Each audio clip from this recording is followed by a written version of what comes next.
A couple of weeks ago, we talked about how we wish we no longer lived in a world filled with religious charlatans. People who preach the gospel for false motives and because of false gain that they're seeking. And even though we know it isn't the case now, nor ever has been, we do know that there are people like Paul and Silas and Timothy who are talked about in the Thessalonian letter and in the book of Acts, who preach for pure motives. Yes, there are many who give into the temptation to preach for false motives, but there are many who do not, who do preach the gospel the pure gospel in a pure manner and for pure reasons and pure motives. That's exactly what we talked about a couple of weeks ago when we talked about how purposeful preaching is pure, and we looked at how Paul's motives, his message, and his manner of presentation were all done purely in the sight of God. They, unlike the fakes and charlatans of the first and second centuries, and all the rest in between, don't preach for personal gain. For them, and hopefully for us, Dennis and I, the desire to preach is to please God and to not please man. We are preaching for not for what we can get out of it, but for what we can do with it, how we can help brethren and how we can help people become to Christ and become followers of Jesus Christ. That is what our desire should be. That is what our goal should be. What we want to do is we want to share God's glorious gospel. That should be the reason for our preaching. In a similar vein, we can also fall to the temptation to preach for the wrong person, to preach for people instead of for God. We can get the idea that what's important is making sure that the people that are listening are happy, and that if I preach the right way and if I preach the right message, then people will flock in and listen and want to come and hear what we have to say. Instead, what we should be doing is preaching to please God, and that is the title of our lesson this morning, Purposeful Preaching Pleases God, and this is from 1 Thessalonians 2, verses 4 through 6. But let's begin by looking at verse 5, where Paul confirms that his manner of preaching wasn't filled with flattery and called God as his witness. Let's read verse 4 again, or verse 5 again. For we never came with flattering speech, as you know, nor with a pretext for greed. God is witness. Now, it's interesting that Paul is calling on God to be his witness. He's basically swearing an oath that God is going to recognize that he's standing before God, and so he is speaking the truth. I know there are some who believe and teach that Jesus prohibited all forms of swearing of any sort whatsoever in the Sermon on the Mount, Matthew 5, verses 33 through 37. But it seems Paul here is saying it in a different way, is not violating what Jesus said, but is swearing or stating an oath of speaking before God in this text. And what he's doing is the same thing that we would do if we ever called into court. You've ever been called in as a witness, or you've been called in to give testimony to something. You have to say that you swear to tell the truth, the whole truth, and nothing but the truth, so help you God. That's basically what Paul's doing here. He's not saying that what Jesus said is unimportant and to be ignored, but we'll get in just a moment. He's pointing out that God is witness, that everything Paul says and everything that Paul does stands in the presence of God. That's what Paul is recognizing there.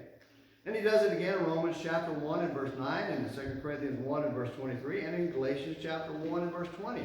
So there are several places in the Bible where Paul calls God as his witness to the truth and purity of his motives. So what I think Paul is saying is that Jesus comments in Matthew 5, and James comments in the book of James about swearing an oath, is getting to the point of your truth, the honesty of what you are saying and doing. That everything you say, everything you do must come from a hard and fast hold to the truth. That you're committed to being truthful, that you're committed to being honest, and that what you're going to think and say and do in the presence of all other people is to be honest with the truth. You're going to hold the truth high. And that lying will not be something that you will do.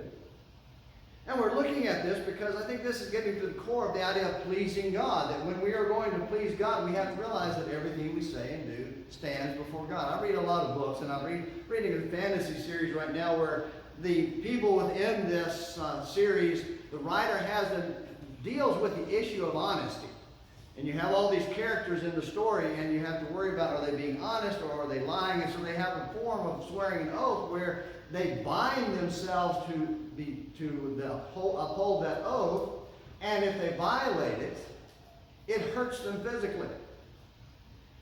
And one of the characters, the hero in the story, has had to swear an oath to someone and accidentally revealed something that he was not supposed to reveal.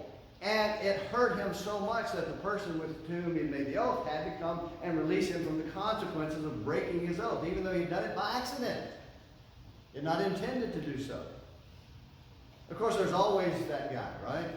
There's always that guy. There's one guy in the series or in the story that has figured out how to lie or swear an oath and not suffer the consequences because he created a device that he put on somebody else that every time he breaks an oath, that other person hurts. Now, I bring that up because what we're talking about here is the idea of pleasing God. Purposeful preaching that pleases God is that what we need to be thinking about is that even though we don't have the ability to create any kind of bond on ourselves, that when we tell a lie, it hurts. Or when we're dishonest or when we break our word, that it hurts. Even our conscience, it kind of sort of serves that purpose, but it can be weak and not properly trained. It works only to the extent that it is properly established. But we have to be so concerned about pleasing God that even if it doesn't physically hurt us, we know that what we're saying or we're doing something that hurts God. That dishonesty does not please God. That has to be something that we build into the core of who we are. We can't see the pain we cause him. We can't feel the pain we cause him. But if we're truly committed to him, we'll know that when we're dishonest, God hurts. And by virtue of our hurting God, we're hurting our relationship with God. That's why it's important to understand that when we swear, when we say that so help me God, that everything we say is essentially based on so help me God. That we are standing before God. And that's why Jesus said, let your yes be yes and your no, no. You don't need to say the words because you know them in your heart. They become part of who you are. That's what describes and that's what dictates the lives of people who are determined to please God. Well, what we're going to do, before we dig into the text, I want to look at the word please. Here, let's go back to the chapter and go back to 1 Thessalonians 2. And let's talk a little bit now about the text as we begin to dig into it. And we think about this word please. What does that word please mean? It means, well, to satisfy, to win someone's favor by meeting their expectations. And so purposeful preaching pleases God, seeks to please God as it satisfies him, and wins his favor by meeting his expectations. That means we want to know what God wants from us, we want to know what God expects from us, and we need to be determined to seek that above everything else. That we're going to pursue pleasing God above everything else. Whether it's in our preaching, our teaching, or in our daily lives, our goal should be to please God. And so let's talk about this. We're going to look at three words here in the text that are in verse 4. Three words that we're going to go through in our study this morning. The first one is approved. And we'll talk about what that means. And then the second one is entrusted. And the third is examined. Now, approved and examined are similar words, or basically the same root word with different connotations. The first one, approved, is kind of looking backward in the past. The word examined is looking into the current situation and what's going on a day-to-day basis. And we'll look at that in more detail as we go into the text. Now, making that clear, Paul in verse 3 had shown already that there was no impurity in his message and the manner of presentation or in his motives. And then he steps in verse 4, he carries that idea on by showing that God had approved him, that they had been approved. Paul had been put to the test and found to be pure. And the interesting thing about this is that when Paul's talking about this, of course this is many years out into his preaching ministry, but in a sense, God had approved him even while he was opposing God. From this standpoint, God tested him. Paul had shown by his previous lifestyle that his concern was honoring God, even though he's doing it out of misunderstanding, and God was willing to forgive him for that because God had a use for him. God looked at this man and said, here is a man who is willing to do whatever it takes to serve me. All he needs to know is the right way to serve me. That was what he saw in Paul, and so he approved him. He had passed the test in his life. Because when you think about it in these terms, when Paul was going around persecuting Christians, that made him stand out. That made him unique. He was so concerned about the things of God that he didn't care what society thought about him, because even those who might agree with him that these Christians are not really good people and that this false doctrine and this false Messiah need to go away, but they're not the ones that want to go around and shuffle people off into prison. And they're not the ones who want to see people get killed. Paul was the one who was willing to go to whatever length God would have him to go to serve God, to please God. So Paul had passed the test. And then when you get into Acts chapter 9, when he's on the road to Damascus and Jesus appears to him and says, it's hard for you to kick against the pricks, when he realizes that this is the Lord, and he goes to Damascus, goes in the city, and waits for 3 days. 3 days. Waiting. How many of you are getting uncomfortable the longer I pause between each sentence? Imagine you're sitting there for 3 days, you don't have anything to eat or drink, waiting to see what God has to say to you through someone he's going to send to him. And it turned out to be Ananias. And he waited. And he waited. And he waited until Ananias came and told him what he needed to do. And when Ananias came and told him what he needed to do there in Acts chapter 9, verses 15 and 16, we won't take the time to go back and read those, but he's basically saying your life is going to be turned upside down. Instead of persecuting me, you're going to take the message about me before everybody. You're going to take it out to the world, in front of kings, and in front of the Gentiles, in front of everybody. You're going to preach and proclaim the message of Jesus Christ. You're going to proclaim the very thing that you had attacked, because you are committed to serving God. He is committed to pleasing God. There was nothing that Paul would rather do than to please God. That was all that mattered to him.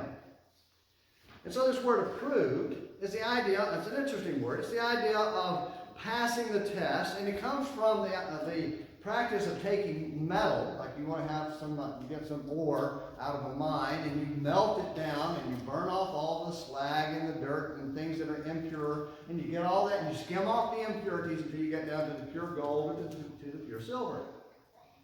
And so God is telling Paul that he is going to suffer, that he is going to be tested, he's going to be tried. And this begins immediately, because his world is going to be turned upside down.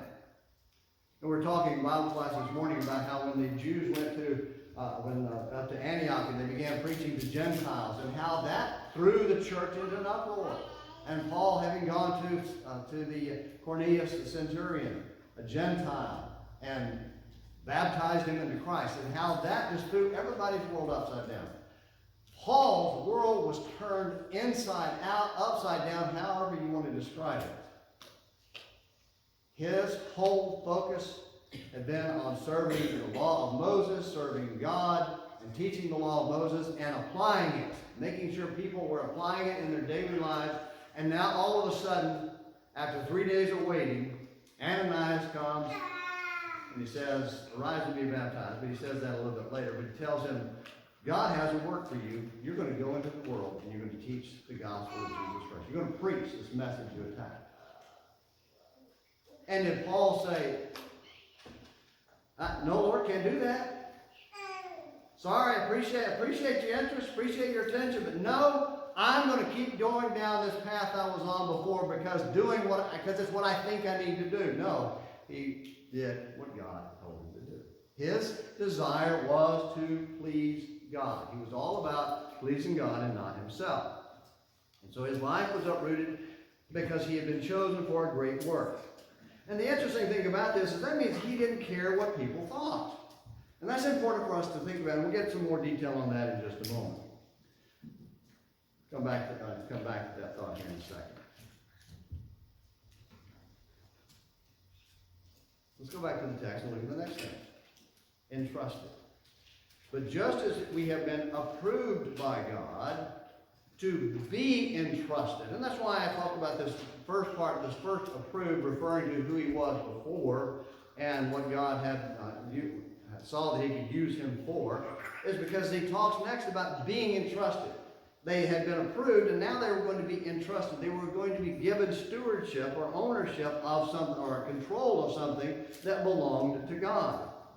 They were entrusted with the gospel. Paul had been given the charge to bear the Lord's name before the Gentiles and kings and the sons of Israel. And the word entrusted comes from the root word for faith.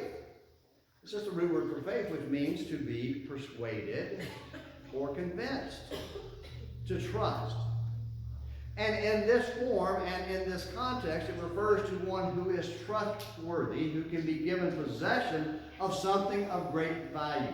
Paul was being given the gospel. It was being given to him to carry out into the world.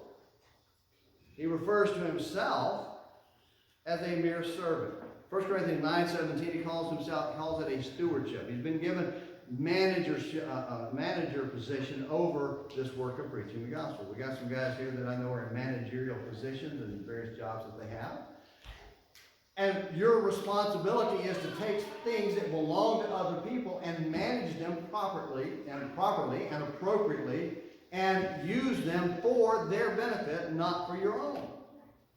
And so Paul recognizes that in order to please God, he has to be managing this resource, this gospel, for the benefit of God, not for himself. It's not about what he can get out of it. It's not about how he can gain from it. It's how God can gain and God can be glorified. That's why he calls it a stewardship in 1 Corinthians 9:17. Turn over to 1 Corinthians. I want you to notice in chapter 3. Chapter 3 of 1 Corinthians, Paul makes some interesting statements about himself and Apollos. And in the context of a congregational problem of elevating preachers above where they belong, making more out of preachers than they deserve. But in chapter 3, verse 5, he says this: "What then is Apollos, and what is Paul? Servants, through whom you believe, even as the Lord gave opportunity to each one."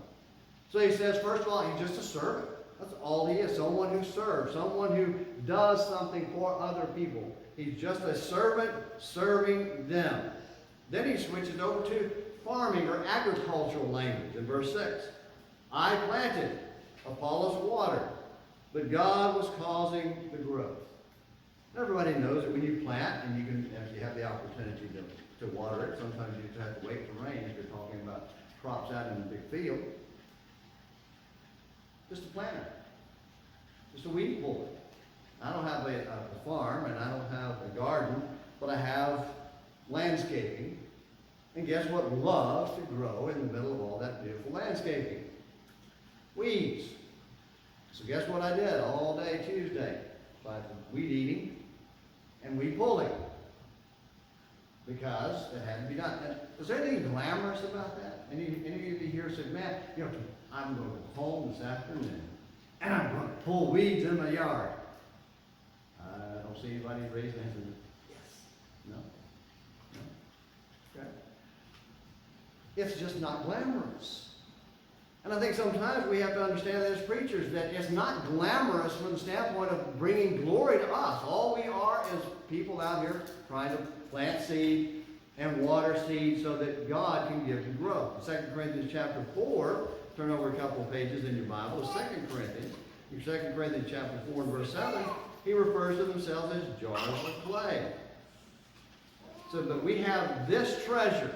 So he talks about the gospel. The gospel message is a treasure. It is a thing of great value. It belongs to God.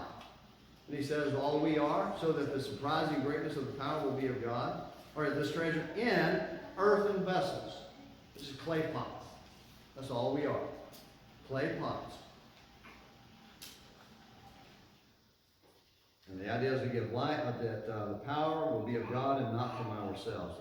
If you go to the nursery and you buy a plant, let's say you can't speak, see if I can say this in English. You spend $10 for a plant, and it comes in a little flimsy, kind of plasticky sort of, or maybe clay pot.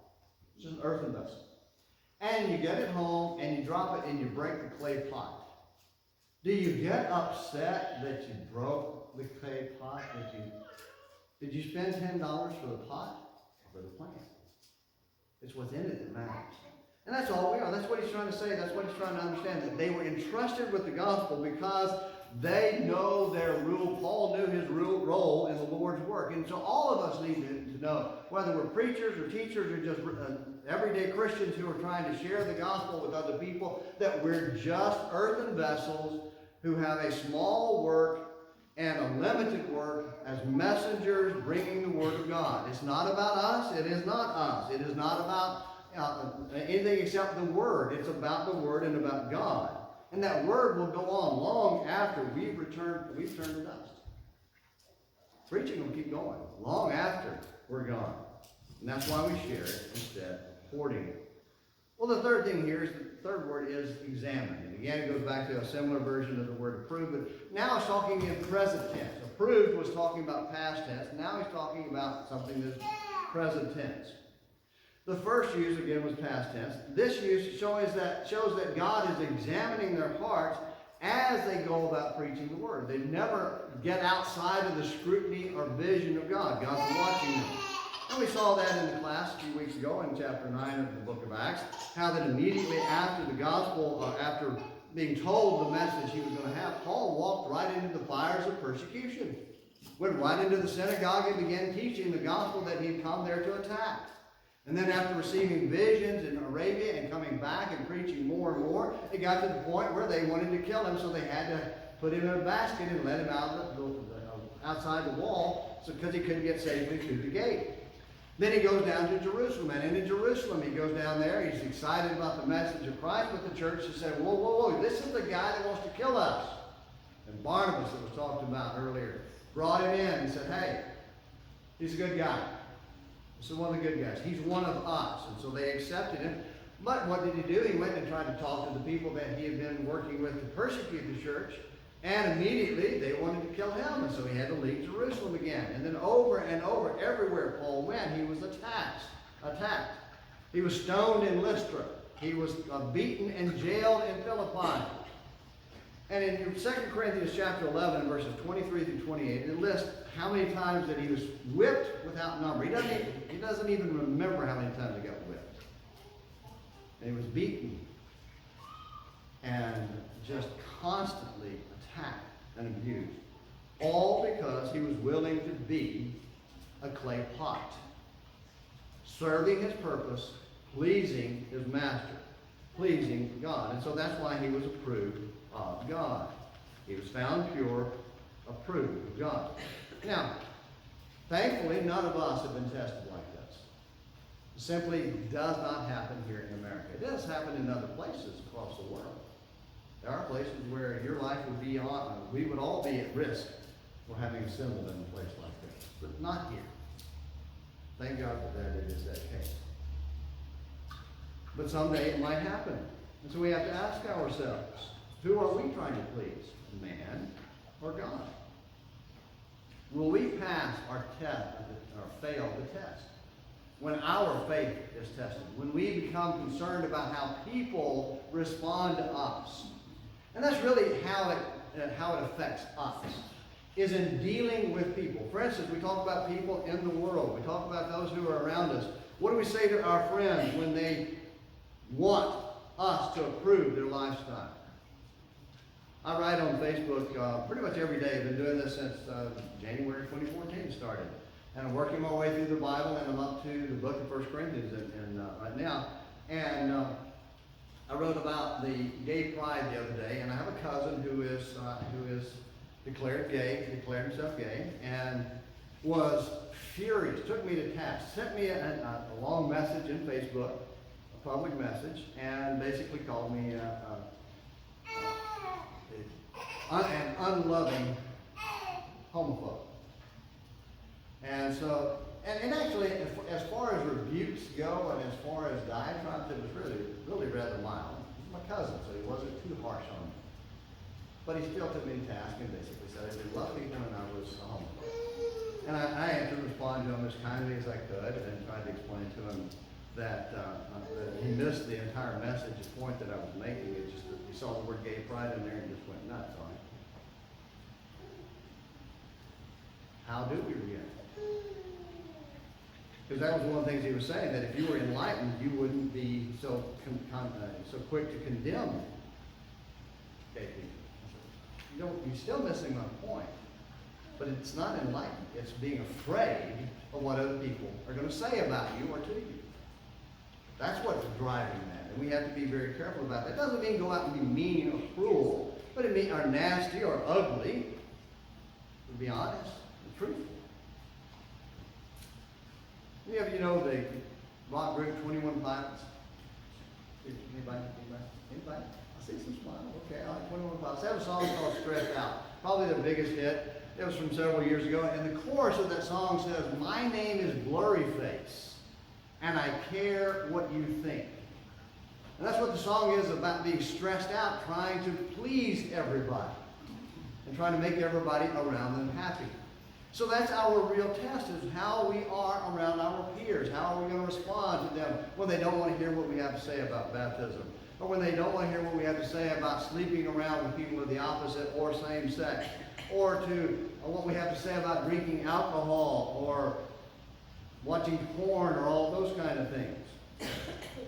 That's our friend in the world. But let's go a little deeper with this. It shows in how we talk to our brethren when we see them doing those things. Do we ignore it or do we deal with it? And that was what that post was on Facebook, about dealing with sin, 1 Corinthians chapter 5. Do we deal with brethren who are gossips, backbiters, angry? Talked about being angry, the reaction of the gospel last Sunday morning.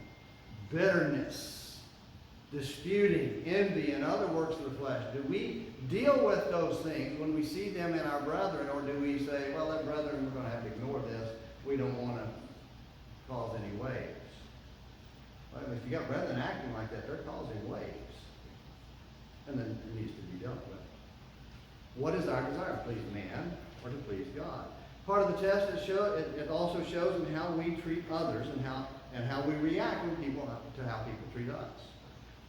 I'll mention this. The congregation down in Florida, and I won't say where, but the people were just mean. They're just some of the meanest people I've ever seen in my entire life call themselves Christians. I'm going to answer God for that. It's one of the reasons I like this congregation. You guys are nice. No, you're just nice people. And I think it's because you want to please God. That's not about pleasing yourself, but about pleasing God. Paul's desire is to please God. Let's go back to 1 Thessalonians, and we'll wrap up. 1 Thessalonians chapter 2. Verse 6, he said, "Nor did we seek glory from men, either from you or from others, even though as apostles of Christ we might have asserted our authority." He talks about what they could have done. He says, no, we don't do that. And then he gets into some parental concerns, which we'll talk about next Sunday morning. But let's just wrap up with a concluding thought here. Will you please God by letting Jesus be seen in you? This is the question that we all have to ask ourselves. Am I desiring to please God?